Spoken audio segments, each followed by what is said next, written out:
문학은 우리가 아닌, 우리의 것이 아닌 사람들을 위해 슬퍼할 능력을 길러줍니다.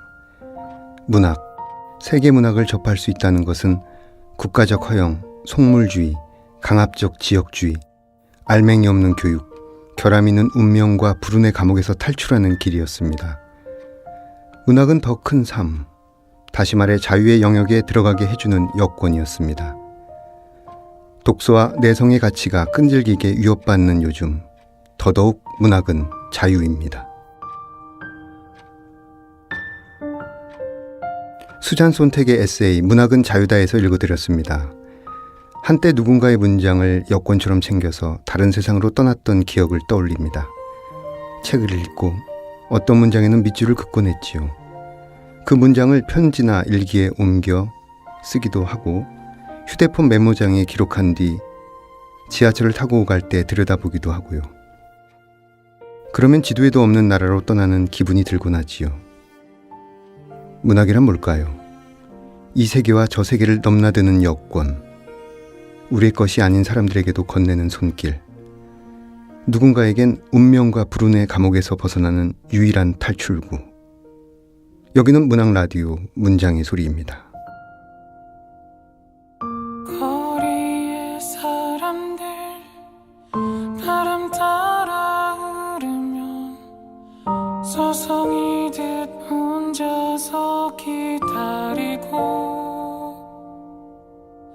날 부르는 기억에 흔들리는 땅콩이 사람들 사라졌네. 난 속을 퍼져서 울 것 같아서 한참 눈 감고 잊혀져가는 모든 것 당연한 건가요?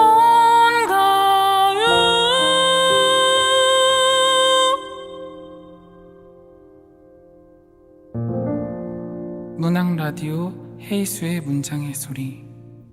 네, 안녕하세요. 저는 진행을 맡은 헤이수입니다. 오늘 문장의 소리 작가의 방에는 소설가 김봉곤 씨를 모셨습니다. 안녕하세요. 네, 안녕하세요. 네, 반갑습니다. 네, 김봉곤 소설가님에 대해서 간략하게 소개해드리겠습니다. 대학에서 영화와 서사 창작을 공부하셨고 2016년 동아일보 신춘문예 중편소설 부문 오토로 데뷔하셨습니다. 이번에 첫 소설집 여름 스피드가 출간되었는데요. 첫 소설집임에도 사랑을 많이 받고 있다고 들었습니다. 그야말로 스피드가 있는 행보인데요. 책 출간 뒤에 어떻게 지내셨습니까? 네, 저는 소설 쓰고 한국문학 편집자로도 일하고 있는 김봉곤이라고 합니다. 책 출간 뒤에는 매일 아침에 이제 그 리추얼로 그 인터넷 서점의 판매 지수를 확인하면서 하루를 시작하고 있고요. 그리고 이제 출근을 하고 나서는 에고 서칭을 조금 하다가 일도 하고 뭐 밤에 이제 주말에는 소설도 쓰고 행사가 들어오면 행사도 하고 그렇게 지내고 있습니다. 네. 책을 출간한 뒤에 그 작가로서 어떤 기쁨이라고 할까요? 그 세일즈 포인트 숫자가 이렇게 막 올라가잖아요. 네네. 지금 계속 올라가고 있습니까? 이제 약간 주춤해져가지고 제가 구매를 좀 해야 되나 고려하고 있습니다. 네. 그 가장 환호성을 질렀을 때가 몇을 넘었을 때? 10,000포인트를 넘었을 때가 되게 기분이 좋아가지고 막 캡처해서 인스타 스토리에도 올리고 요란을 좀 떨었습니다. 그거 쉽지 않은 일이에요. 10,000포인트를 넘는다는 게. 이게 또 서점마다 조금씩 지수가 다르잖아요. 네, 그렇습니다. 알라딘이 후하지요. 이번 소설집에 수록된 편수가 6편이에요. 네, 대개 8편 정도를 묶는 통상적인 수치에서 약간 적은 편인데 보니까는 이제 중편이 한 편이고 실려 있는 5편의 단편의 그 편수의 길이가 일반 단편보다 좀씩 길어요. 그래서 실제로는 어떤 단편 9편 분량 정도 묶인 셈인데 다른 작가들에 비해서 단편의 호흡과 분량이 좀 긴 편이지요. 네, 저한테는 약간 120매가 단편 소설의 디폴트인 것 같아요. 네, 그래서 80매 정도를 써본 적도 있는데 약간 그렇게 쓰고 나면 모자란다거나 소품 같다는 느낌을 살짝 받기는 합니다. 네.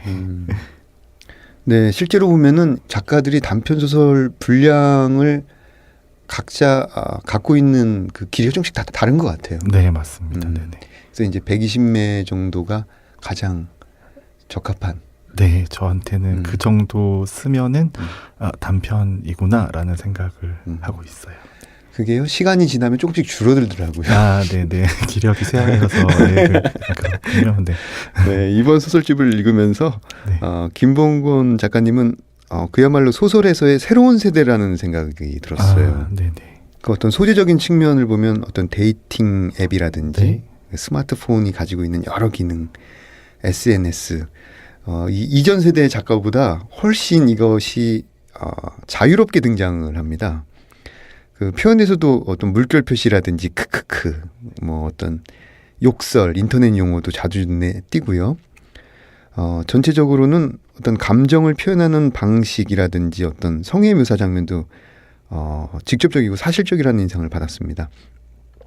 작가님은 이 부분에 대해서 어떻게 생각하는지 궁금합니다. 네. 아마도 제가 생각하는 소설 혹은 제가 생각하는 진짜 같은 것들을 담고 싶었기에 아마 이런 식으로 쓰게 된 것 같고요. 뭐 예전의 소설이었다면은 뭐 편지로 이야기가 시작된다거나 하는 느낌이 있을 것 같은데 요즘에는 뭐 대화를 하는 시간보다 문자를 주고받는 시간이 훨씬 많은 것 같아요. 제 일상에 차지하는 부분도 많은 것 같고 그래서인지 뭐 문자로 이야기가 시작된다거나 그걸로 이야기가 진행된다거나 하는 것들이 반영되어서 소설을 쓰게 되는 것 같아요. 네. 그리고 그런 직접적인 감정 표현 같은 것들은 제가 이렇게 쇼잉하는 약간 묘사로 보여주는 글쓰기보다는 말하는 글쓰기류를 좀 더 좋아하기 때문에 그런 제 글쓰기의 성질이 좀 반영된 것 같습니다. 네. 그 여름 스피드를 보다 보니까 우리 같았으면 이 전 세대 표현이 이상한데 우리 같았으면 분명히 며칠간 숙고해서 보내는 편지문으로 들어갈 것이 이렇게 즉각적으로 꽤나 긴 내용의 문제였다 이런 식으로 들어오더라고요. 그렇죠. 엄청난 문자도 있긴 하지만은 뭐 페이스북이나 인스타그램 같은 걸로 정말 장문의 DM을 보내는 사람들이 있잖아요. 그렇죠. 네, 그렇습니다. 네. 그 작가의 말에 이제 구 남친 얘기가 있고요. 네. 소설 전반적으로 어떤 동성애를 다루고 있는데요. 그 동성애라는 것이 이 김봉곤 소설을 이해할 수 있는 하나의 코드로 볼 수 있을까요? 네네 그렇습니다. 네. 네. 그래서 이 첫 작품 소설집에 실린 첫 작품 칼리지 포크에 나오는 어떤 존재 증명이라는 표현도 있는데 개인적으로는 부담도 될 것 같아요. 네. 어떻습니까? 부담이 되는 건 사실인데요. 제가 저를 걸고 쓰는 소설이기 때문에 네 그런 것 같아요. 그래서 등단 전부터 이런 식으로 글을 써오긴 했는데 그때 조금은 훈련이 된 것 같아요.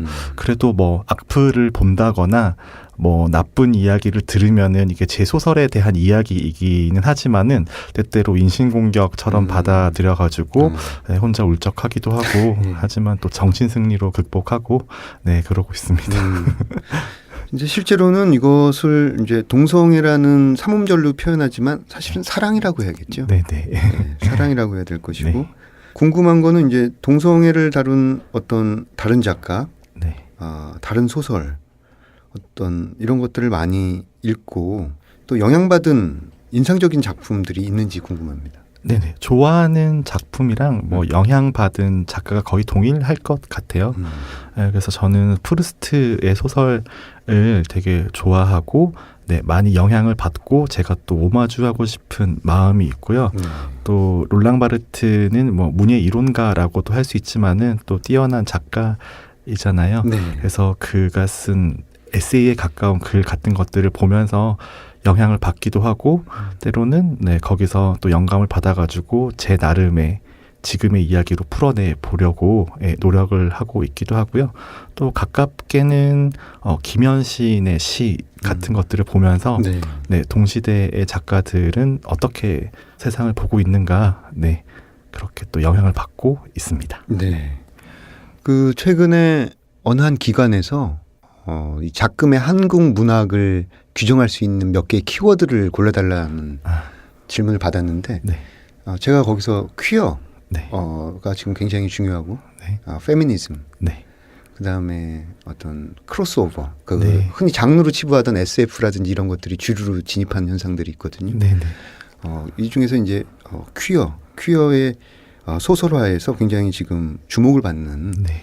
작가라고 판단이 됩니다. 네. 같은 맥락의 질문일 수도 있겠는데요. 이 라스트 러브송 뭐 이런 표현들이 있어요. 지친다. 이제는 정말 지친다. 사랑하는 건 지친다. 이젠 끊겠다. 어떤 이런 구절들, 뭐 지난날의 연애처럼 망했다. 어떤 이런 표현들을 보다 보면 그 작가님이 그 사랑을 굉장히 문학의 주요 모티브로 삼는다라는 걸 알 수 네. 있습니다. 그래서 이 작품집에 수록된 작품들은 쉽게 말해서 러브 스토리로 묶을 수 있고 네. 작가의 말에도 사랑을 예감한다는 문장이 있는데 우리가 결국에는 망하는데도 사랑하고 연애하고 또 소설에 담는 이유는 네. 뭘까요? 네, 이게 약간 늦게 배운 도둑질 같은데요. 제가 아마 첫 연애가 26쯤인 것 같아요. 그리고 연애를 하더라도 저는 되게 무뚝뚝한 타입일 줄 알았어요. 근데 아니더라고요. 네, 이거는 약간 사담이고요. 그 질문으로 돌아가자면은 제가 소설을 쓰는 가장 큰 이유 중에 하나가 뭐 재미난 이야기를 해줘야지 이런 주제의식을 가지고 이런 걸 보여줄 테야 하는 게 아니라 제가 느꼈던 기분이나 보았던 풍경을 독자들한테 같이 보고 느끼게 하고 싶다는 마음이 있어요. 네, 그래서 제가 보여주고 느꼈던 기분 중에 가장 강렬한 게 있다면은 연애 사랑 이야기인 것 같아요. 물론 제가 또 연애 소설이나 뭐 그런 드라마, 영화를 좋아하기도 하기 때문에 제가 좋아하기도 하고 또 보여주고 싶기도 한 게 잘 맞아 떨어져가지고 사랑 이야기를 많이 쓰게 되는 것 같습니다. 네. 네.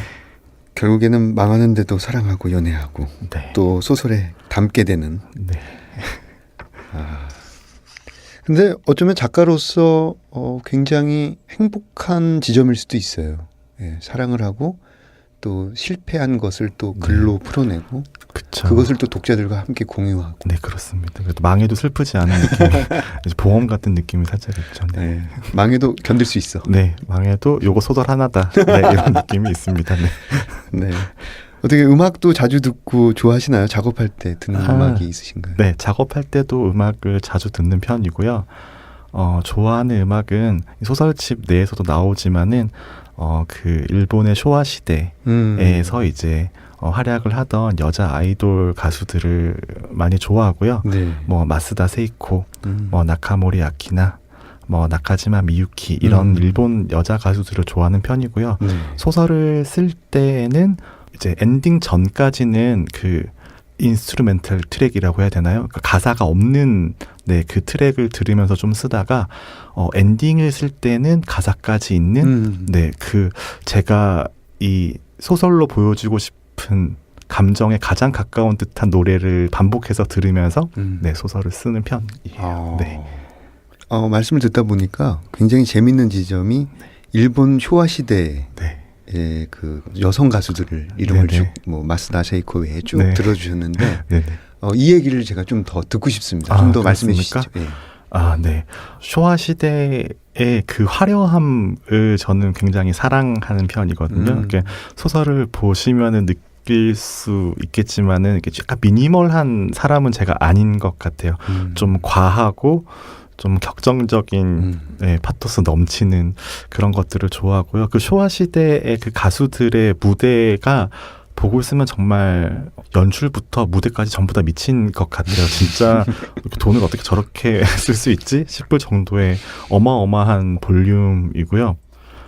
그 시절의 노래들이 지금 뭐 일본 음악도 그렇긴 하지만은 굉장히 서정적인 게 많은 것 같아요. 그리고 그게 어떤 제 유년의 풍경이라고 해야 될까요? 네, 그 어린 시절이겠죠. 쇼와 말기니까요. 그래서 그런 걸 보고 있으면 옛 생각도 많이 나고 해서 점점 더 그쪽으로 노래를 듣고 더 파게 되고 하는 게 있는 것 같습니다. 네.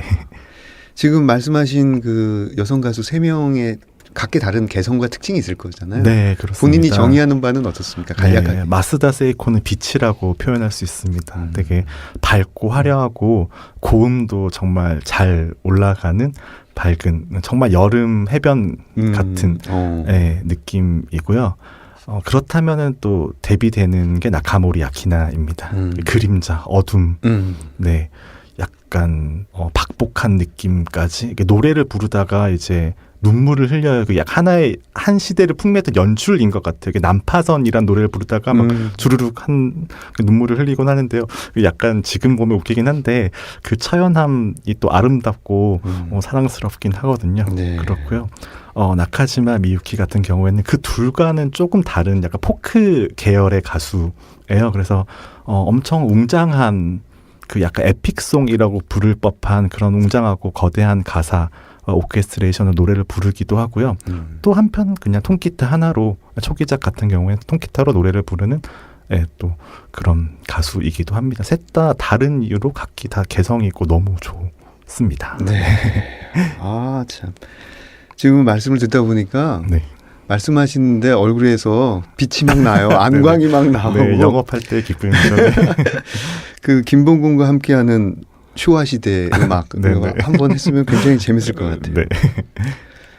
개인적인 질문일 수도 있는데요. 그 현재 출판사에서 편집자로도 일하고 있지 않습니까? 네. 그래서 편집자로 일하면서 이 소설을 쓰는 것이 어떤 도움이 되고 영향을 주는지 궁금합니다. 네. 영향을 받고 있고요. 일단 독서할 시간이 생각보다 많이 없는 것 같아요. 저 같은 경우에는요. 집에 퇴근하고 나면은 그냥 뻗어서 그냥 텔레비전 보거나 유튜브 보다가 허송세월하는 경우가 많은데요. 일단 회사에서 가리지 않고 편식하지 않도록 시집도 만들고 평론집도 만들고 소설집도 만들고 에세이도 합니다. 그래서 여러 가지 장르의 글들을 읽고 있어서 일단 저한테는 약간 독자 정체성으로 편집 일을 하는 경우가 많은 것 같아요.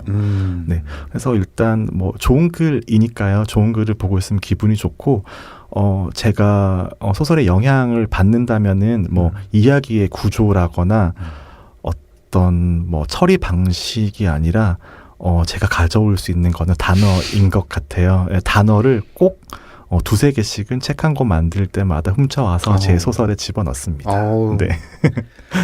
괜찮은데요? 네, 그 정도면 티도 안 나고. 네. 근데 이제 직업을 가진 어떤 고단함이 있잖아요. 네네. 돌아오면 진짜 네. 힘들고 네네. 글자 보기도 싫고. 네네. 근데 청탁이 들어오면 또 어쩔 수 없이 소설을 써야 되는데. 네, 그렇습니다. 어떻게 작업 시간 확보를 어떤 방식으로 하고 계세요? 네, 일단은 저는 회사를 다니는 걸 굉장히 좋아하는 편인데요. 그 월급이 주는 그 안정감이 없을 때 불안함보다 돈을 받아서 다달이 들어오는 돈이 좋고요. 작업 시간은 평일에는 절대 못 써요. 네. 뭐 일도 열심히 하고 글도 열심히 쓰려고 회사 주변으로 집을 옮기기까지 했는데요. 평일에 쓰는 거는 불가능하다. 매번 오후 3시쯤 되면은 오늘은 집에 가서 쓸 수 있을 것 같아요. 절대 안 돼요. 약간 다이어트 비슷한 것 같아요. 진짜 안 먹을 수 있을 것 같은데 먹게 되는 것처럼 집에 가서 절대 놀게 되는데요. 저는 주말 그리고 연차를 붙여가지고 이렇게 주르륵 뭐 금토일 뭐 이런 식으로 토일월 이렇게 연차 마감이 가까워지면은 연차를 써서 네, 그래서 연차 거집니다, 제가. 그게 이제 사자의 사냥 방식하고 약간 비슷한데 평소에는 약간 힘을 비축해뒀다가 네네. 밀어뒀다가 갑자기 폭발적으로 네네네. 주말과 연차를 이용해서 네, 그렇습니다. 집중하는 스타일이군요. 네네. 좋은 전략입니다. 네. 네. 6편의 작품 모두가 다 소중한 작품이겠지만은 네. 이 중에서 그래도 내가 좀 아낀다. 네네. 이거는 좀 김봉곤으로서 네. 어디 내나 좀 부끄럽지 않다. 물론 6편 다 그러하시겠지만 정말 다 부끄럽긴 하지만 네네. 이거는 참 좋다. 그래도 개인적으로 좋다. 이런 아, 작품이 있다면 어떤 그러니까 것입니까? 부끄러운 고백 같은 걸 하는 시간이군요. 그렇죠. 네, 저는 첫 소설로 이제 첫 트랙으로 실은 컬리지 포크를 굉장히 좋아합니다. 그 롤랑 바르트도 나오고요. 네, 그렇죠. 제가 다 때려 박았죠. 여기 다 보여주겠어 하는 느낌으로 했고요. 그리고 약간 지금은 약간 세리머니처럼 된 거긴 한데 저는 소설을 쓰다가 우는 사람을 이해를 못했어요. 예, 뭐 주변에 같이 일하는 뭐 정형 소설가도 있고 또 뭐 다른 소설가도 소설을 쓴다가 운대요, 다들. 그래서 뭐 저게 뭐야, 무슨 미친 소리야 싶었는데 제가 컬리지 포크의 마지막 문장을 쓰고 눈물을 또르르 일단 너무 끝나서 너무 행복해서 울었고 뭐 이상은 제가 이렇게 처음 겪는 경험이더라고요. 이 느낌이 이렇게 기분이 좀 이상하면서 이렇게 눈물이 났던 기억이 있습니다. 제가 지금 마지막 문장을 보고 있는데 네. 저도 눈물이 좀 나네. 시청자 여러분께서 꼭 읽어보시고 꼭 읽어주시고 꼭 읽어보시고 감사하겠습니다. 확인하셔야 될 것 네. 같아요. 비웃음의 소리가 들려오는군요. 벌써. 아니에요. 네. 진짜 마지막 문장 좋아요. 네. 좋습니다.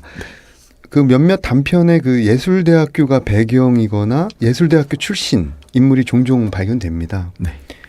그 작가님이 공부한 대학을 또 연상하게 할 수밖에 또 없는 상황인데 대학 생활이 어땠었습니까? 네. 저는 한국예술종합학교에 들어가기 전에는 그냥 일반 종합대학교를 다녔었어요. 그리고 경영학을 전공하고 있었는데 제가 예술대학교에 느끼는 감정이 그러니까 예전에는 부산에서 대학교를 다니고 있었고 한예종은 서울에서 다녔기 때문에 이게 지방과 서울의 차이인지는 잘 모르겠어요. 근데 확실히 뭐 훨씬 재밌죠. 재밌고 막 사는 친구들도 많고 그런 거 보고 있으면 기쁘고 예술대학교가 별 다른 게 아니라 뭐 상상하시는 거의 그대로일 거예요. 진짜 거의 상상하시는 그대로 뭐 거의 한치의 오차도 없이 똑같을 텐데요. 조금 예상과 빗나가는 지점이 있었다고 한다면은 아마도 제가 영화과를 다니고 서사창작과를 다녀서 그런지 모르겠는데 둘 다 이렇게 서사예술을 하는 과이잖아요. 그래서 천재를 만난 적은 없습니다. 네, 천재가 있을 거라고 생각했는데 제가 몸담았던 과에는 천재가 없더라고요. 네, 그리고 의외로 성실함이 승리하는 과. 네, 성적도 거의 성실함으로 이제 출석으로 많이 매겼던 것 같아요. 네, 물론 그거 신경 쓰지 않는 사람이 훨씬 많지만요. 네. 그 맨 처음에 이제 일반 종합대학의 경영학과를 다니시다가 이 예술대학에서 막 사는 학생들이라고 아까 표현하셨는데 그 끝판왕 막 사는 생활의 끝판왕이라면 조금만 막 사는 너무 센 거 말고요. 너무 센 거 말고.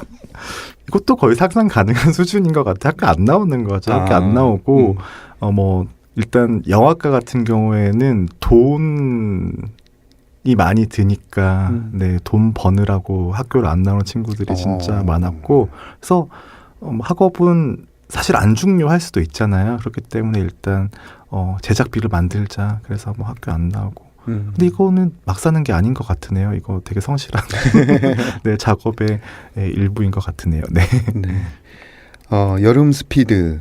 지금 첫 책을 묵고 나셔가지고 다음 책에 대한 어떤 플랜이 세워졌을지 안 세워졌을지 굉장히 궁금한데 그래도 우리에겐 내일이 있으니까. 네, 그렇죠.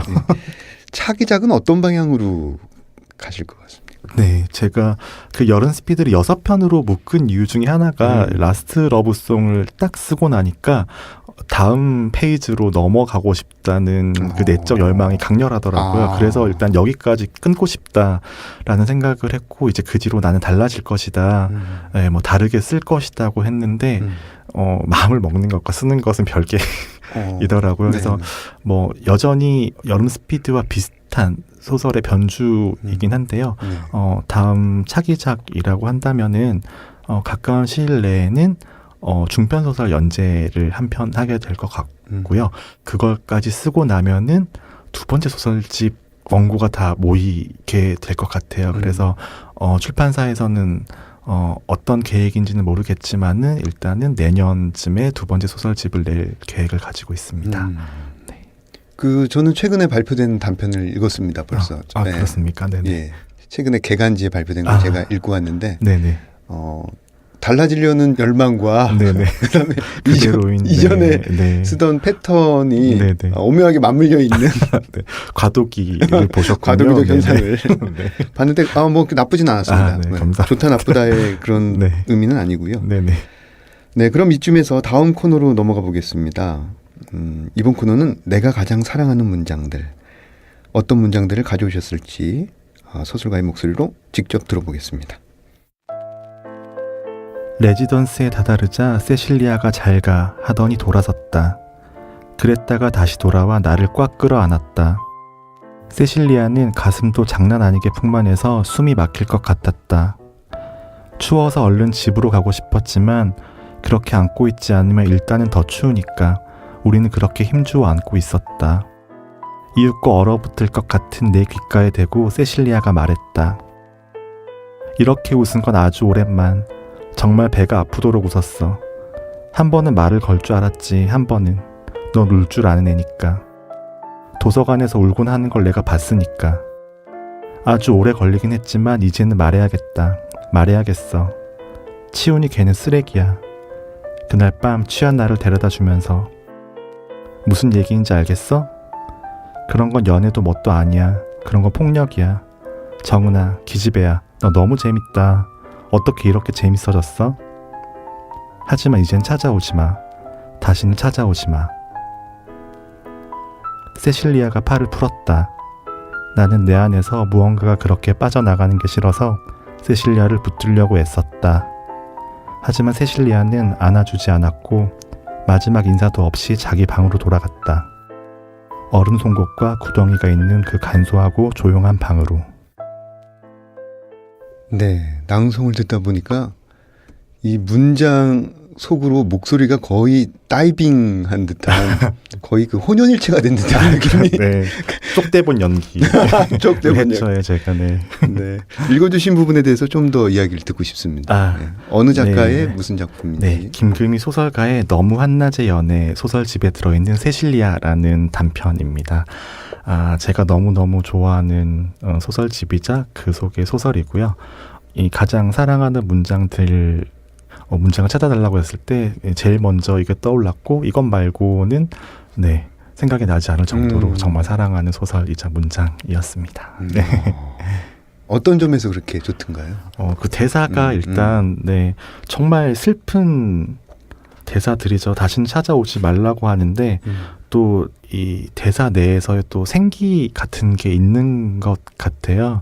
그래서 어떤 그 리듬감 같은 것도 굉장히 좋고 슬프면서도 또 읽는 독자는 약간은 또 웃음이 나는 지점이 있어가지고 네, 이 소설 전체에서 보면 정말 무겁고 슬픈 대사이긴 하지만은 이걸로 장난을 치고 친구들한테 드립을 치기에도 정말 좋은 대사인 것 같아요. 그래서 실제로 이제 마케터를 하다가 그만둔 친구가 있는데 사실은 얘는 편집자가 되고 싶었어요. 그래가지고 그 친구랑 이제 고기를 실컷 먹고 기집애야 왜 이렇게 재밌어졌어?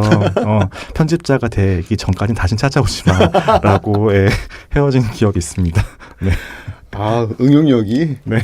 아주 좋으세요. 네. 그래서 그런지 읽는데 뭔가 그 감정의 깊이가 굉장히 달랐어요. 네. 이번 코너는 사운드 앤 스토리 시간인데요. 저희 문장의 소리에서는 작가님이 가져오신 소리들을 틀어드립니다. 오늘 어떤 소리를 들고 오셨는지 일단 들어보겠습니다.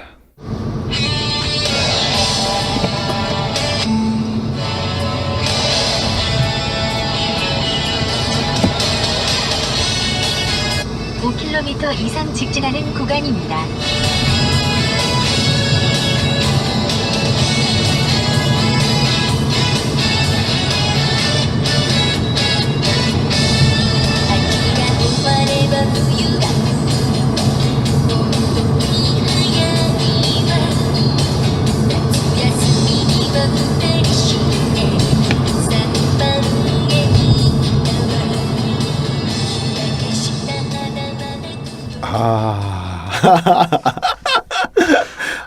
정말 운전 중이신 것 같고요. 네, 맞습니다. 그죠? 좋아하는 노래를 들으면서 네. 앞으로 전진하는 스피디한. 네. 어떻게 설명을 좀 부탁드립니다. 네, 스피디하게 슬픈 출근길입니다. 저기 바깥에서 조효진 PD님이 지금 네. 박장대소를 하시고. 네, 정말 슬픈 출근길인데요. 근데 정말 파블로프의 개처럼 들으면은 듣는 순간 너무 기분이 좋아지는 노래가 있어요. 그래서 무조건 저는 이 노래 틀면서 출근을 하고요. 노래는 그 모리타카 치사토라는 그 가수의 내가 아줌마가 되어도라는 92년도의 싱글입니다. 네. 내가 아줌마가 되어도 어떻게 노래 가사가 네. 어떻습니까? 내가 아줌마가 되어도 어떻게? 네, 일단- 뭐 내가 아줌마가 되어도 뭐 날 뭐 좋아해 줄 거지 뭐 이런 유의 약간은 좀 올드한 가사이긴 한데 뭐 내가 아줌마가 되면 넌 아저씨야 뭐 이런 식으로 약간 장난을 치기도 하고 좀 흥이 나는 그것도 이제 간주 그 오프닝 부분은 약간 한밤의 TV 연애였나요? 예전에 그 오프닝 같은 그 티스퀘어의 오프닝 같은 느낌도 있어가지고 괜히 이렇게 흥이 나고 옛날 네. 생각도 나고 네 기쁜 노래입니다. 네. 네. 아우 정말 재밌습니다. 뭐 내가 아줌마가 되어도 네. 디스코텍에 데려가 줄 거지 뭐 이런 거예요. 그래서 뭐 내가 아줌마가 되어도 이미 아저씨지만 저는 소설을 쓸 수 있을까? 아, 네, 출근을 할 수 있을까? 네. 네, 눈물을 닦으면서 회사로 달려가는 출근길입니다. 네. 아, 출근길의 풍경. 아, 좀 서글프지만 또 재밌고 네. 여러 가지 복합적인 감정이 뒤섞여 있습니다. 그 일본어 실력이 출중하실 것 같아요. 엉망입니다. 어, 네. 그렇게 잘하지는 못하고요. 정말 대학교 일본어 1, 2 그 정도의 수준이고 요즘에는 번역도 잘 되어 있고 그냥 관심이 많은 거지 일본어를 잘하진 않아요. 네. 일본에 가셔가지고 네. 일본 말로 네. 길을 묻거나 이렇게 네. 간단한 소통 정도는 하실 수 네, 있으시죠? 그 정도까지만 가능한 것 같습니다. 일본어 원서 책을 읽거나 그러지 아니, 못해요. 불가능합니다. 아. 네. 아니 왜냐하면 그 책 서명 보니까 일본어가 써져 있더라고요. 네, 제가 일본 너무 좋아하네요. 아 정말 재밌는데 이제 네. 약속한 시간이 네. 다 되었습니다. 네. 앞으로 가까운 미래에 대한 계획 말씀해 네. 주시죠. 가까운 미래에는 정말 쉬고 싶은데요. 그리고 또 일본 이야기네요. 9월 3일에 드래곤 퀘스트라는 게임이 한글화되어서 정식 발매가 되거든요. 그래서 쉬면서 그 게임을 하면서 집에 있는 강아지와 그냥 편하게 쉬고 싶은 생각이 있습니다. 강아지 이름은 쿠마입니다. 쿠마. 네. 쿠마 여기 나오죠. 네, 소설 속에 나오는 그 강아지입니다. 네. 아 그대로 나오는군요. 네, 네. 네. 문장의 소리 청취자분들께 마지막 인사해 주시죠. 네, 오늘 초대해 주셔서 정말 감사드리고요. 문장의 소리의 광팬이었습니다. 저는 과거형으로 말하게 되네요. 정말 좋아했고요. 소설가를 지망하던 시절에서부터 소설가가 되어서도 계속 듣고 있는 프로그램이에요. 그래서 초대해 주신 게 정말 놀랍기도 하고 네, 그렇고요. 이 프로그램으로 일단 제가 혼밥하는 동안에 정말 좋은 친구이기도 했지만은 글을 쓰는 데 있어서 뭐랄까요, 이게 한국의 작가란 무엇인가? 그 책 아시죠? 네.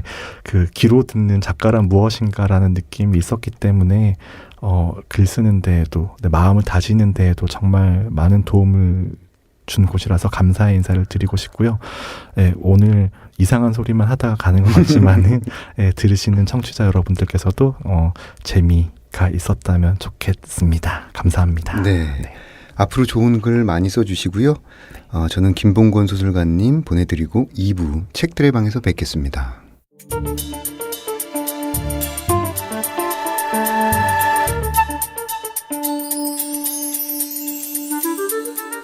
문장의 소리 2부 책들의 방 2부 코너에서는 문학과 관련된 다양한 직업군을 초청해서 이야기를 나누고 있습니다. 오늘은 문필 활동을 하시면서 출판사에서 일을 하시는 시인이자 편집자 두 분을 스튜디오에 모셨습니다. 안녕하세요. 안녕하세요. 네, 소개를 좀 부탁드립니다. 저는 백상웅이고요. 2012년도에 시집 거인을 보았다를 내고 그 전에 2008년도 창비 신인 시인상으로 등단을 했습니다. 그리고 2011년부터 다산북스 편집자로 일하고 있습니다. 네, 안녕하세요. 저는 최지인이라고 합니다. 저는 2013년 세계문학이라는 잡지에서 등단했습니다. 시집으로 나는 벽에 붙어 잤다라는 시집을 작년 9월에 냈고요. 저는 올해 1월부터 다산북스에서 일하고 있습니다. 아, 같은 회사에서 네, 네네. 제 근무하시고. 부하 직원입니다. 팀원입니다. 예, 예. 부하 직원과 팀원 네, 아, 부하 직원입니다. 팀원입니다. 같은 듯 다른. 아유 반갑습니다.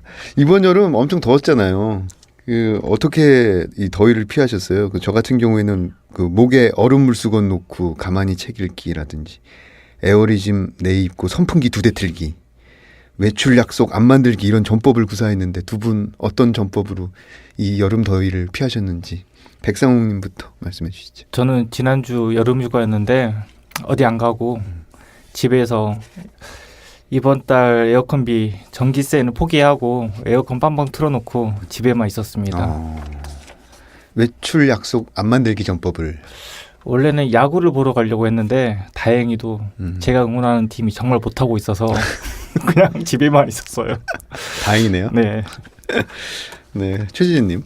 저는 여름을 되게 좋아해요. 특히 쨍쨍한 그 햇볕 아래 있는 걸 되게 곤혹스러워하면서도 되게 좋아하는 편이라서, 그리고 회사 다니다 보면은 가장 더운 시기에는 회사에 있다 보니까 조금은 남들보다는 회사를 다니지 않는 동료 작가들보다는 여름을 잘 보내고 있습니다. 다행스럽게도 이 햇볕 쨍쨍한 여름을 좋아하시는 네네. 분들. 그래서 그렇게 잘 주무시거든요. 회사에서.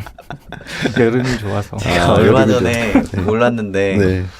그 옆에 계신 분께서 제가 코를 골면서 자고 있었다고 회사에 소문이 다 났습니다. 제가 창피해서 네. 어쩔 수가 없네요. 분위기가 아주 점점 좋아지고 있습니다. 네, 책들의 방 코너에서는 직접 자신의 연대기를 소개해 주셔야 하는데요.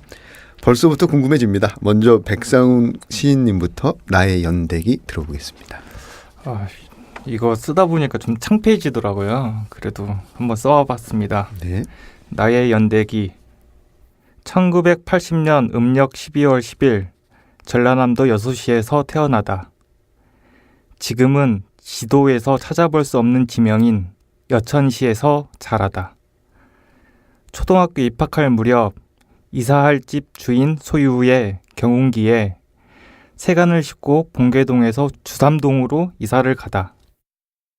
여름밤 그 집 마당 평상에서 쏟아지는 별을 보고 수박을 먹다. 입학할 때는 3개의 반이었으나 졸업할 때는 2개의 반만 남았던 여천초등학교 졸업식에서 졸업식 노래를 부르다가 울다. 시내에 있는 여천중학교에 입학하고 중학교 2학년 때 첫사랑을 만나다. 친구들과 더러 인근 바닷가에서 낚시를 하다. 여천고등학교 입학시험에서 떨어졌으나 정원을 늘려 간신히 재수를 면하다.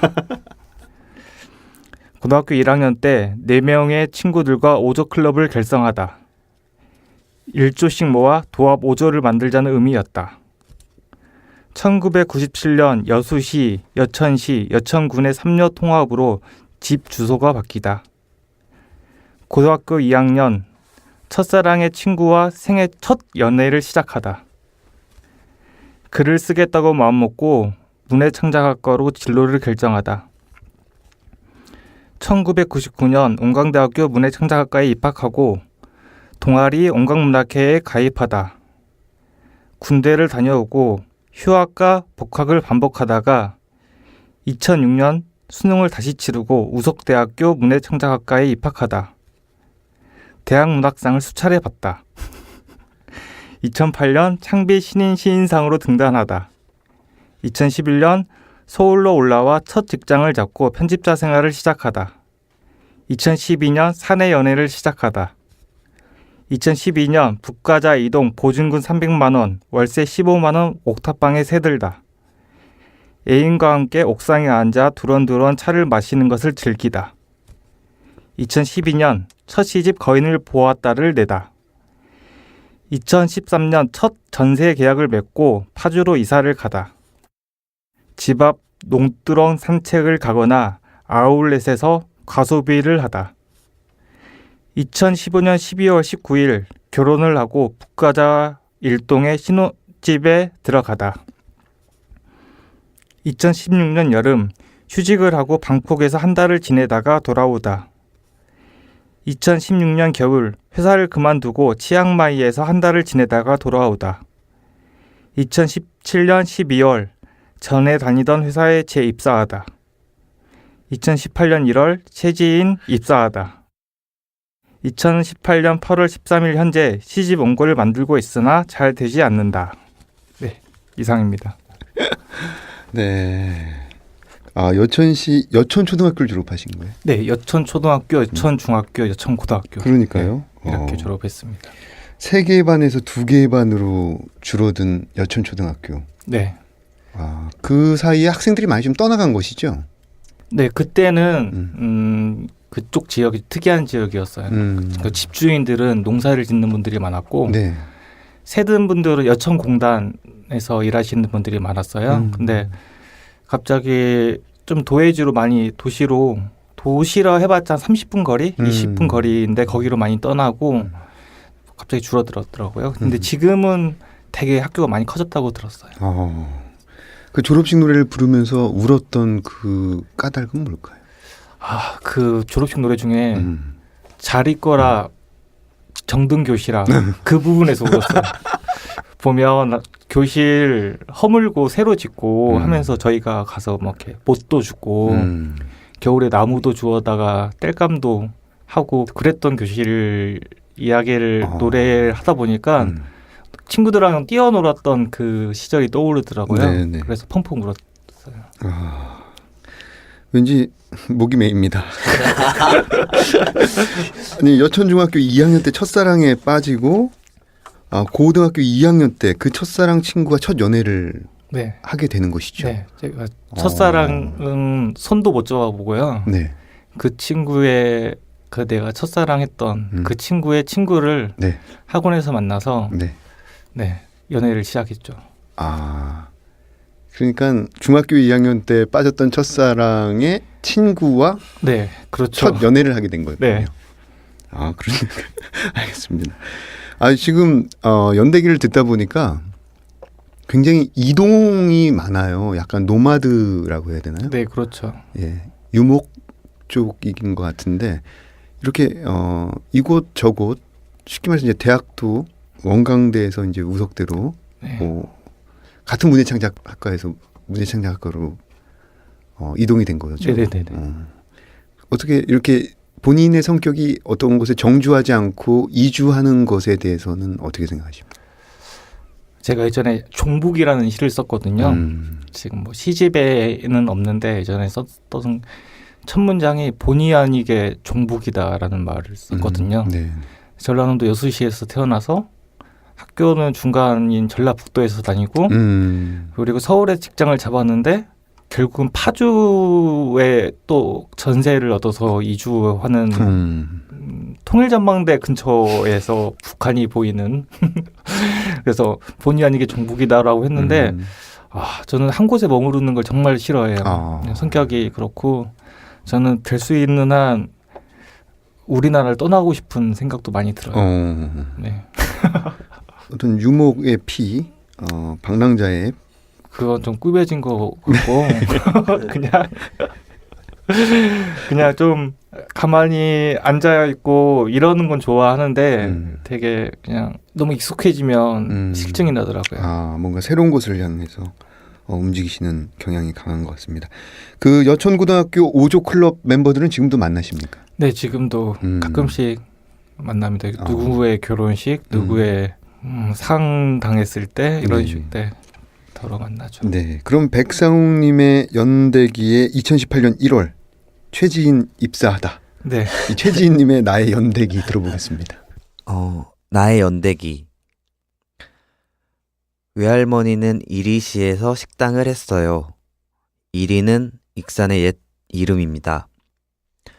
저는 그 식당에서 자랐습니다. 외할머니는 뚱뚱하고 육개정을 잘했었어요. 저는 외할머니 품에서 잠들었던 것 같습니다. 외할머니는 오래도록 저를 쓰다듬었던 것 같습니다. 손님들은 쉬지 않고 얘기하며 그릇에 담긴 음식을 비웠습니다. 외투들이 벽에 걸려 있었고 저는 조용히 방 안에서 외할머니를 지켜보았습니다.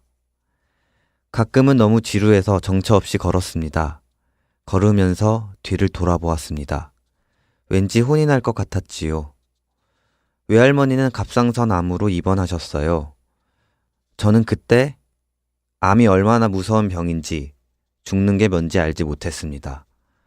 엄마 따라 몇 번 병실에 갔었고 그때마다 외할머니는 제 손을 꽉 잡았던 것 같습니다. 외할머니의 손은 거칠거칠했는데 신기하게도 손길은 부드러웠습니다. 외할머니가 돌아가셨을 때 저는 슬프지 않았습니다. 장례를 치르는 내내 한 번도 울지 않았지요. 어머니는 화장터에서 오열하셨고 거의 실신할 지경이었습니다. 그 후 10년도 넘는 시간이 흘렀습니다. 그동안 저는 시 같은 걸 끄적이기도 했습니다. 작가가 되겠다는 어쩌면 허무맹랑한 꿈도 꾸었습니다. 무수한 습작을 하며 살아온 기분입니다. 그런데 재작년 카페에서 원고 하나를 마감하고 있는데 갑자기 눈물이 났습니다. 눈물이 왜 나는지 모르겠는데 멈추지 않았습니다. 그날 저는 외할머니에 관한 짧은 산문을 한 편 썼습니다. 10년도 넘는 일을, 기억도 가물가물한 이야기를 곱씹으며 슬퍼했습니다. 저는 아무래도 남들보다 많이 늦는 사람인 것 같습니다. 슬픈 일도 기쁜 일도 모두 지나서야 그것의 의미를 깨닫는 사람인 것 같습니다. 그렇기 때문에 뒤늦게 뭔가 쓰는 것 같습니다. 문학이 무엇일까? 글쓰기란 무엇일까 생각하면 막막합니다. 막막한 질문을 가슴에 품고 저 나름대로 답하며 살아왔습니다. 문학이 삶을 앞서지 않게, 그리고 문학이 사람을 외면하지 않게 다짐하고 다짐했습니다. 글 쓰는 자는 고통이나 슬픔을 외면하는 순간 글 쓰는 자가 아니라고 생각합니다. 저는 계속 글 쓰는 사람으로 살고 싶습니다. 그날 썼던 산문에는 이런 구절들이 있습니다.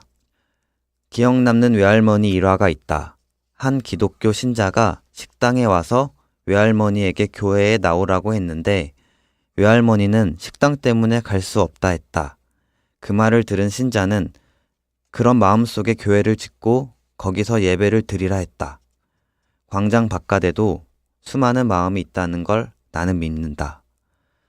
제 삶이 정체되어 있다고 느낄 때도 종종 있습니다. 그럼에도 하고 싶은 게 많다는 게, 정확히 말하면 구체적이지는 않지만 쓰고 싶은 게 있다는 게 다행입니다. 네, 감사합니다.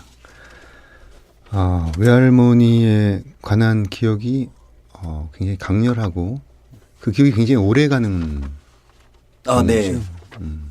조금 제가 살아오면서 되게 제일 생소했던 기억이었어요. 보통 슬프거나 기쁜 일 같은 경우는 즉각적으로 이렇게 몸으로 반응을 하잖아요. 근데 10년도 넘은 일이 슬펐던 일은 처음이었었거든요. 그럴 수도 있겠다라는 생각을 처음 해봤고 처음 경험을 해서 제가 앞으로의 어떤 글쓰기나 살아가는 데 있어서도 지금 내가 슬프지 않고 기쁘지 않은 일들도 어쩌면 10년 뒤에 어쩌면 뭐 15년 뒤에 슬퍼할 수도 있고 기뻐할 수도 있겠구나라는 생각을 좀 해봤어요. 네. 그 외할머니께서 육개장을 굉장히 잘 끓이셨잖아요. 네, 엄청 잘하셔가지고 그 맛이 저는 육개장 아직도 좋아하고요. 네. 그 맛을 찾기 위해서 여러 곳에서 육개장을 사 먹곤 하는데요. 그게 이제 기억이라는 게 조작되잖아요. 그렇죠. 그러다 보니까 그 맛을 못 찾고 있습니다. 그 이리라는 도시를 떠나신 지는 얼마나 되셨어요? 저는 초등학교 3학년 때부터 중학교 3학년 때까지 그 백 팀장님, 백상홍 형이 다녔던 원광대학교와 같은 재단인 원광중학교를 졸업을 했고요. 네. 그 이후에 이제 안양에서 고등학교를 다녔거든요. 그때부터 이제 익산을 떠나게 되었어요. 그 개인적으로 그 익산 할머니가 계셨던 곳, 네. 그곳을 돌아보면은 어떤 느낌이 드세요? 그러니까 제가 태어난 곳은 광명에서 태어났고 음. 초등학교, 중학교를 익산에서 나왔고 되게 중요한 고등학교 시기를 안양에서 지냈었는데 그리고 대학은 서울에서 다녔고요. 네. 누군가 저한테 고향을 묻는다면은 저는 익산이라고 하거든요. 그 이유는 익산이 가장 고향이라는 이미지에 맞게 시골 같아요. 가장 시골 같고 아무래도 전라북도 익산시가 다른 도시에 비해서 발전이 더딘 도시거든요. 그러다 보니까 그 옛 모습을 가장 간직하고 있는 도시다 보니까 그렇게 생각하는 것 같습니다. 네. 아, 계속 글을 쓰는 사람으로 살고 싶다라는 그 문장이 가슴에 와 닿습니다. 아, 감사합니다. 그 최근에는 그 두 분이 어떤 책을 기획하고 편집하셨는지 듣고 싶습니다. 백성훈님. 저는 지금 회사를 쉬고 재입사를 하고 지금 팀을 맡아서 지금 운영을 하고 있거든요. 그러다 보니 책을 직접 편집하기보다는 이렇게 계약을 진행을 하고 이렇게 시키는 경우가 많아요. 근데 그러니까 최근에 시킨 일 중에 그러니까 이분이 또 말씀하실 것 같긴 하지만 최진 시인이 편집하지 않은 책 중에 하나는 문익한 평전을 저희가 다른 곳에 있던 걸 개정판을 냈거든요. 그걸 진행을 했고 그다음에 명진 스님 책도 냈고 그거에 대해서는 옆에 친구가 더 자세히 이야기를 하겠죠. 근데 제가 회사를 그만두기 직전에 만든 책은 배우 중에 신동욱이라는 배우가 있어요. 근데 그분이 원고 투고를 했는데 소설을 투고를 하셨어요. 네. 근데 소설가인지 모르고 원고를 읽는 재밌는 거예요. 그래서 만나보겠다고 했는데 배우인 거죠. 그래서 그분 책을 맡아서 진행을 한 게 좀 기억에 많이 남네요. 네. 그럼 이어서 최지인님이 네. 보강 설명을 해주시죠. 전 지나간 책보다 지금 하는 책에 대해서 써왔거든요. 빠짐없이 얘기하려고 적어왔습니다. 네. 저는 미움받을 용기를 쓴 기시미 이치로의 신작을 편집하고 있습니다. 이 책은 기시미 이치로가 가장 솔직하고 담백하게 쓴 첫 에세이집인데요. 네. 그가 수많은 저서에서 보여준 뭐 서양 고대 철학이나 아들러 심리학을 내려놓고 진짜 기시미 이치로의 목소리로 그럼에도 계속 살아갈 용기에 대해 말하는 책입니다. 기대 많이 해주세요. 네. 가제도 말씀 주세요. 네. 가제는 네. 어머니는 병상에서 독일어 공부를 하고 싶다 했다. 어떠신가요? 느낌 좋습니다. 네.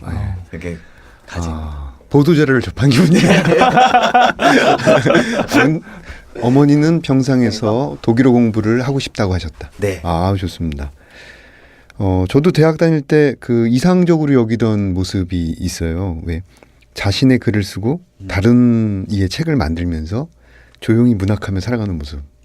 그 인문학이라든지 예술대학 학과를 다닌 학생들이라면 이런 모습을 한 번쯤은 상상해 봤을 텐데 막상 사실 둘 모두를 실행하기는 쉽지 않잖아요. 시인이 되기도 쉽지 않고 편집인이 되기도 그렇게 쉽지 않은 걸로 알고 있는데 편집일을 해야겠다고 결심한 과정이나 순간들에 대해서 얘기해 주실 수 있나요?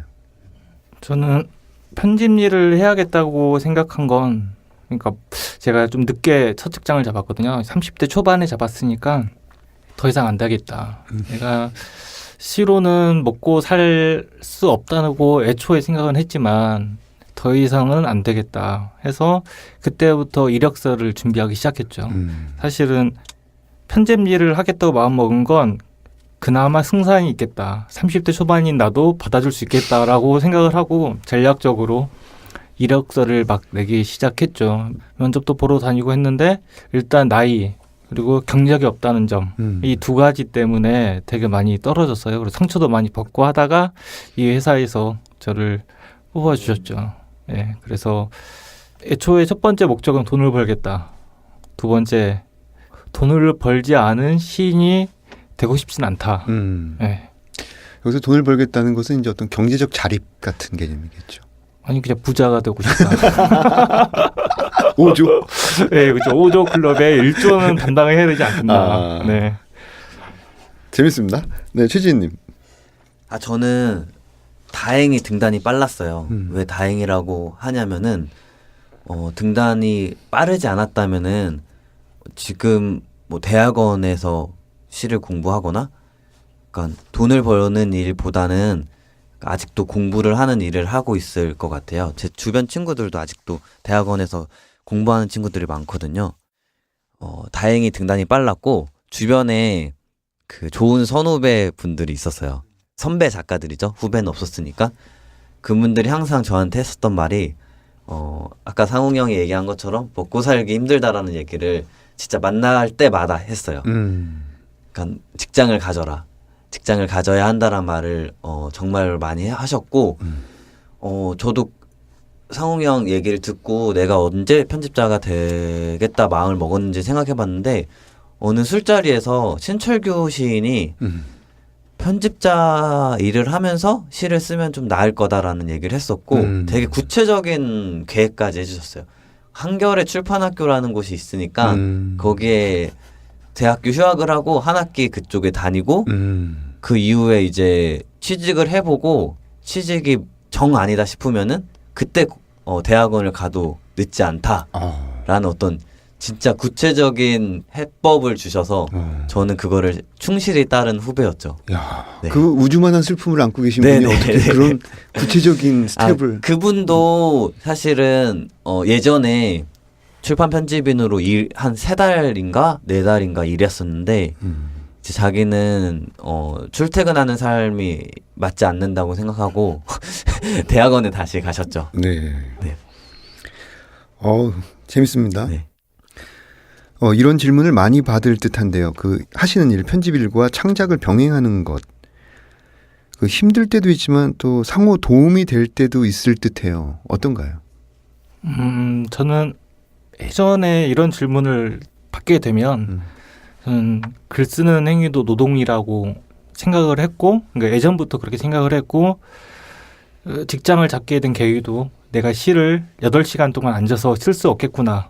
나 그게 가능하면 저는 시를 썼겠죠. 근데 그게 불가능하니 돈을 벌어야겠다 하는 생각을 했고, 그래서 저는 시 쓰는 행위도 노동이라고 생각을 하기 때문에 투잡족이라고 생각을 해요. 저는 투잡종인데, 그래서 웬만하면 청탁이 오면 시를 많이 써요. 청탁이 오면 많이 쓰고, 그렇지 않을 경우에 휴가를 내서 뭐 이렇게 시를 쓰거나 그러는데, 이게 이 두 개가 저는 전혀 도움이 된다거나 그런 생각은 하지 않아요. 이게 양립되어 있어요. 시 쓰는 행위와 편집자로서의 어떤 제 야망과 시 쓰는 백상홍의 야망은 완전히 다른 객체이고, 이 두 개의 야망이 더 추잡할 정도로 되게 많아요. 되게 저는 욕심이 많아서 시 쓰는 백상훈과 편집자 백상훈은 야망가죠. 네. 두 개 다. 그래서 네. 도움이 된다기보다는 그냥 저는 아예 다른 객체로서 생각을 하고 살고 있어요. 네. 이 야망을 말씀하실 때마다 눈빛이 상당히 이글이글거립니다. 지금 최지인님은 어떠신데? 저도 돈을 많이 벌고 싶다는 생각을 항상 하는데요. 근데 이제 출판 편집자로서 일하면서 그 떼돈을 벌기란 불가능에 가깝다고 생각해요. 그래서 가장 힘들 때는 몸이 고될 때 힘들어요. 저는 되게 고급 인력이라고 생각하는데 뭐 지금도 저희 대표님이 연봉을 많이 주셔가지고 지금도 만족하는데요. 그럼에도 이제 자꾸 이제 돈 욕심이 생기니까 몸도 힘들고 고될 때가 많은데, 그 고되게 되면은 글을 떠나서 아무것도 하기 싫어지는 순간들이 찾아오잖아요. 네. 그래서 가장 힘들고요. 그럼에도 이제 정신적으로 힘든 거는 저는 이제 글을 써야겠다, 좋은 글을 써야겠다는 생각을 늘 하면서 사는데, 몸이 힘들면서 아무것도 못 하면서 글 쓰지 않는 나 자신을 또 미워하게 돼요. 그러니까 이 미움의 구렁 안에 들지 않기 위해서 저는 그냥 피트니스 센터에서 운동을 좀 하는 편이고요. 네. 그거를 통해서 좀 위안을 얻어요. 내가 지구력을 기르고 있다. 그래서 글도 쓰고 일도 할 수 있는 사람이 되어야겠다라는 생각을 하는 편입니다. 네. 그 운동 굉장히 중요합니다. 네네. 어떻게 백사웅님은 스트레스를 받으면 어떤 일들로 좀 풀어내시나요? 본인의 야망에 너무 지칠 때. 저는 병원의 도움을 받거든요. 네. 힘들면 병원 가고 약도 먹고 그리고 저는 그 이야기에 빠져 살아요. 그러니까 소설책을 읽거나 미국 드라마, 미드라고 하죠. 미드를 몰아서 본다거나 영화를 본다거나 그러니까 스토리가 도망을 가는 거죠. 그렇죠. 예. 도망가서 그냥 그 이야기에 빠져서 가다 보면 그냥 제가 그 주인공 같고 해리포터처럼 마법도 부리는 것 같고 그냥 거기에 묻혀 살아요. 예. 스토리로의 망명. 네, 그렇죠. 좋습니다.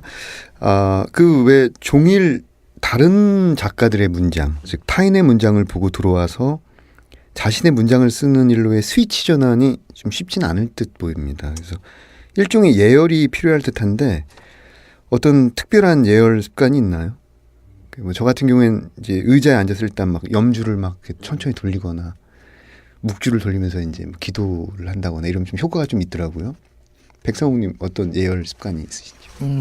저는 일단 혼자 있어야 돼요. 일단 근데 이게 혼자 모르는 사람이 있는 그래서 집에는 와이프도 있으니까 카페로 가서 시끄럽더라도 카페가 낫고 카페 가서 일단 흰 화면을 띄워놔요. 띄워놓고 뭘 쓸까 내가 뭐 하고 자랐나 계속 생각을 하곤 해요. 생각을 하고 그러다가 뭐 딴짓도 하고 뭐 인터넷 검색도 하고 게임도 하고 하다가 불현듯 이걸 써봐야겠다. 근데 요즘에 일을 너무 오래 하다 보니까 예전처럼 시만 생각하고 살 수는 없잖아요. 그때는 쓸거리가 넘쳐났는데 지금은 그렇지 않으니까 요즘에는 억지로라도 무엇을 써야겠다라고 생각을 하면 백일장 시제처럼 이를테면 오늘은 최진을 써봐야겠다 하면 그게 엉망이 되더라도 일단 써요. 그리고 그걸 태고를 되게 오래 한 몇 개월 동안 하기도 하고 그렇게 하는 편이에요. 점점 예열 시간이 길어지죠. 네. 최지희님은 어떠십니까? 저는 예열 시간이 없는 편인데요. 그러니까 이게 뭐 앉아서 바로 쓴다는 의미이기도 한데 그만큼 앉아있는 시간이 거의 없다고 보시면 돼요. 앉으면 바로 쓰는데 앉기까지가 저는 오래가는 스타일이고 그 전에 핸드폰 어플 중에서 메모 어플을 되게 많이 써서 메모들이 어느 정도 쌓였을 때 나도 모르게 앉는 순간들이 있는데 네. 예열이 없다 보니까 저는 어디서든 쓰는 편이에요. 근데 이제 가장 중요한 거는 앉는 시간이 거의 없어지고 있어가지고 그게 좀 안타깝습니다. 네, 벌써 약속된 시간이 다 되었습니다. 오늘 소감 대신에 이번 여름에 발견한 아름다운 장면 한 가지씩을 말씀해 주시죠. 백성욱님부터. 이건 최진 씨부터 먼저. 그래요. 토스.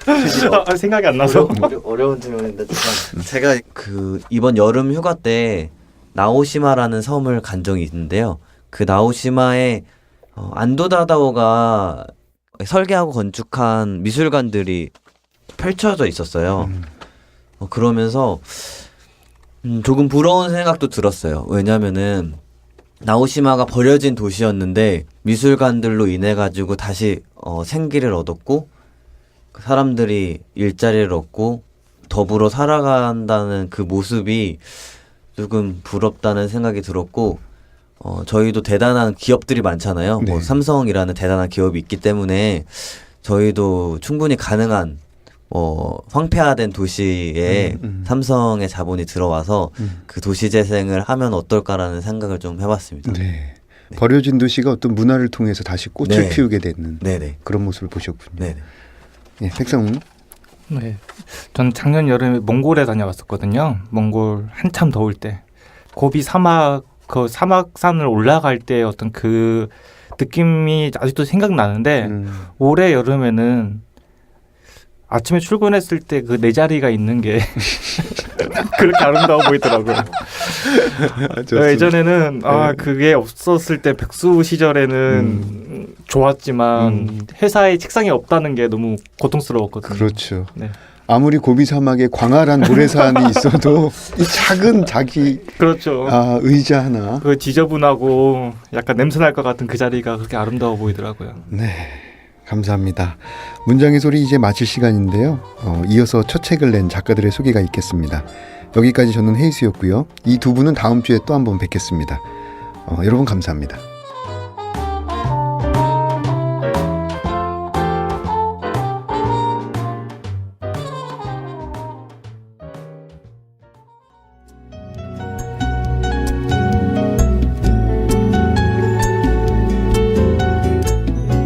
안녕하세요. 문장의 소리 정현우 시인입니다. 오늘은 첫 장편소설 산책을 듣는 시간을 출간하신 정은 소설가와 함께 하겠습니다. 예, 안녕하세요.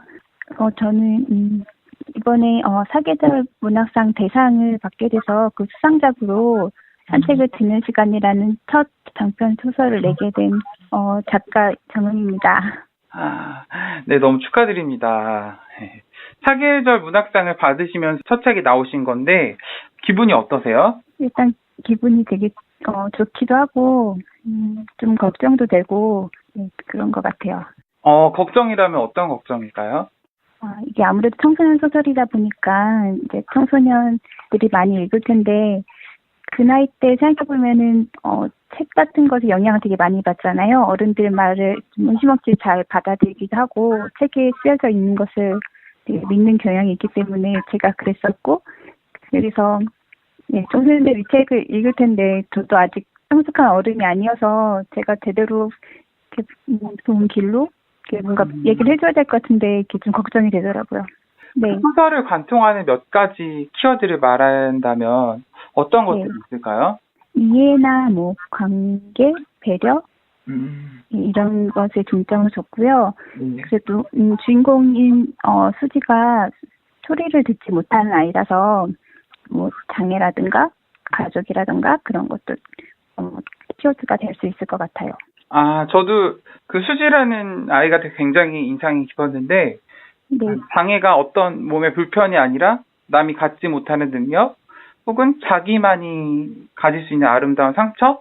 약간 그런 것 같다는 생각이 들었거든요. 수지는 어떻게 이렇게 인물 설정을 하게 되신 거예요? 수지를 이렇게 설정하게 된 것은 제가 한 10년 전쯤에 친구들이랑 단편 영화를 찍었었는데 그때 제가 소리 사운드 담당을 했거든요. 그래서 사운드 장비를 키면은 작은 소리가 굉장히 크게 들려요. 그래서 평소에 듣지 못했던 소리들을 다 듣게 되는데 그래서 정말 놀랐었거든요. 그러니까 이렇게 세상에 많은 소리가 있는데 평소에 저는 그 소리를 거의 못 듣고 사는 거잖아요. 네. 예. 그러니까 우리도 사실은 보통 사람들이 장애가 없다고 말하는 보통 사람들도 사실은 대부분의 소리를 못 듣고 아주 적은 소리만 듣고 사는데 그걸 기준으로 장애가 있다 없다 소리를 듣는다 못 듣는다 이렇게 나누는 게 좀 우습더라고요. 그래서 이런 편견을 좀 깨야겠다라는 생각을 하다 보니까 아마 수지란 캐릭터가 만들어지게 된 것 같습니다. 그 단편 영화는 어떤 내용이었어요? 궁금하네요. 단편 영화 여러 편 촬영했는데 제 영화는 아니었고요. 친구의 영화였는데요. 연애 영화도 있었고 가정 영화도 있었고 근데 보통 집안에서는 그 소리를 이렇게 잘은 못 듣지만 네. 자연 섬이라든가 숲이라든가 이런 데서 들으면은 소리가 정말 다양하더라고요. 그 소설을 안 쓰실 때는 어떤 일을 하세요, 보통? 제가 카페 직원이어서요. 커피를 만들고 커피를 서빙하고 그런 일을 합니다. 그러면 취미로는 어떤 게 있을까요? 달리기를 좋아해서요. 달리기를 가끔 가능한 매일 하려고 하고 책도 많이 읽고 영화도 좋아하고 그렇습니다. 작가님은 사계절 중에 어떤 계절을 가장 좋아해요? 늦가을에서 초겨울, 겨울이 막 올랑말랑하는 그때 가장 좋아합니다. 그러면은 어떤 본인이 가장 아름답게 생각하는 장면 같은 게 있을 거 아니에요? 약간 그런 게 궁금해요. 그 계절에 항상 첫눈이 약간 올랑말랑할 때잖아요. 그래서 바람이 너무 차지도 않고 이렇게 보통 아마 11월 중순 후반일 텐데 좀 이 계절도 아니고 저 계절도 아니고 그 계절에 약간 중간에 있는 계절이면서도 가을에서 겨울까지는 계절의 변화가 되게 크잖아요. 네. 근데도 그 중간 단계가 분명히 있는데, 이렇게 나뭇잎 같은 건 거의 다 떨어진 상태고, 다음 계절을 이렇게 준비하면서 모든 게 약간 좀 들어가는 기절인 것 같아요. 뭔가 긴 월동을 준비하면서, 그래서 그런 풍경들이 말로 표현할 수 없지만 분명히 있잖아요. 작가님은 정말로 이번에 진짜 꽃이 핀 것처럼 이거 딱 뿅 하고 나오신 건데. 처음 글을 써야겠다라고 생각한 것은 거의 15년 전, 굉장히 오래전인 것 같아요. 되게 오래됐구나. 네. 예, 뭔가 이제 끄적거리긴 하지만 실제적으로 뭔가 작품 하나 내 마음에 들게 완성했다라고 생각한 거 사실 몇 년 되지 않았고요. 네, 오랫동안 마음속에만 담아두고 있었던 것 같아요. 그 소설의 내공의 깊이가 진짜 깊었던 것 같습니다. 제가 읽으면서. 감사합니다. 앞으로 어떤 소설가로 남고 싶으세요? 뭐 지금 첫 책 나온 지 얼마 되진 않았지만 앞으로 뭐 차기작이라던가 아니면 뭐 또 다른 내용으로 쓰고 싶다던가 약간 그런 계획? 지금 없고요. 그냥 좀 재밌는 책을 좀 많이 쓰고 싶어요. 재밌는 책이라고 하면은 뭐 네. 소설을 재밌게 한다는 의미인가요? 그러니까 문장이 이렇게 아름다운 소설 좀 자신이 없고요. 그냥 이야기가 있고 이야기가 재미있는 좀 휴식이 될 수 있는 그런 책을 쓰고 싶어요. 예, 오늘 인터뷰 너무 감사드리고요. 마지막으로 정은 소설가님의 산책을 듣는 시간을 들으면서 마치도록 하겠습니다. 그때까지도 그 애는 내가 말을 할 수 있는지 잘 몰랐기 때문에 아마 함부로 말을 걸지 않았을 것이다. 우리 학교에서는 누군가를 처음 만날 때 상대방이 듣지 못하고 보지 못하고 말을 못할 수 있다는 것을 기본 상태로 둔다. 그 애와 처음 대화를 나눈 것은 그로부터 한참 뒤였다. 운동장에서 그 둘을 마주쳤을 때 나는 며칠 동안 가방에 넣고 다닌 간식거리를 꺼냈다.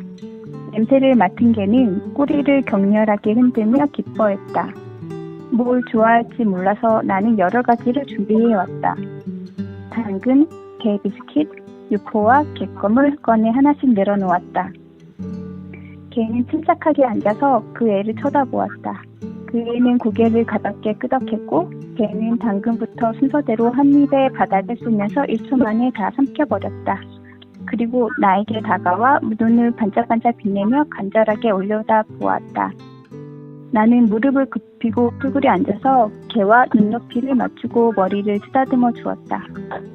그 애도 무릎을 굽히고 개 옆에 쭈그려 앉아서 나와 눈을 마주쳤다. 그런 다음 천천히 또박또박 말했다. 너는 어떻게 말해? 고맙다는 말? 처음이었다.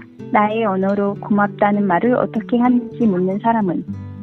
그냥 고맙다고 말하면 되는데 나는 나도 모르게 엄마와 나만의 약속인 수화로 가득 찬 마음이라고 말했다. 어렸을 때 이후로는 쓴 적이 없는 수화였는데 갑자기 튀어나왔다. 손으로 상대방을 가리킨 다음에 심장 근처로 가져가 원을 그리며 쓰다듬는 일련의 동작을 그 애는 천천히 정확하게 따라했다. 그것은 이제 지구상에서 단 3명만 알고 있는 단어가 되었다. 나는 구화로 고맙다고 덧붙였다.